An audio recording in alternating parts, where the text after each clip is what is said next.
আল্লাহ নবীজি আমার সৃষ্টির সেরা সুবহানাল্লাহ নবীজি আমার আজি মা বোনেরাও হে পর্দা আড়ালের মা বোনেরাও সম্মুখের ভাইরা আমার বাচ্চারাও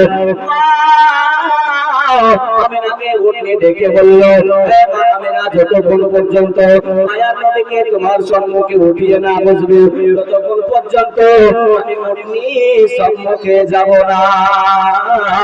আমিনা বড় বুদ্ধিমতী মেয়ে ছিল, আদর্শবান মহিলা। আমিনা নবী পাককে আপনার পেছন থেকে তুলে সম্মুখে যেমন বসিয়ে দেওয়া।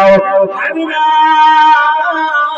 কে ডেকে বলছে, ডেকে বলল ওগো আমিনা শক্ত করে এবার লাগাম ধরো, এই জন্য তোমাকে আর চাবুক দিয়ে বাড়াইতে হবে না, তোমাকে আর লাগাম ধরে টানতে হবে না। বাগান দেশে মরুভূমির রাস্তায় চলবে, বলে সুবহানাল্লাহ।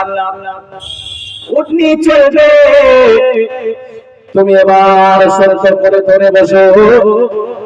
মা আমিনাকে উঠনি ডেকে বলে দিলেন, মা আমিনা উম্মে আইমানকে ডেকে বলছে, উম্মে আইমান রে উঠনির লাগাম ছেড়ে দে।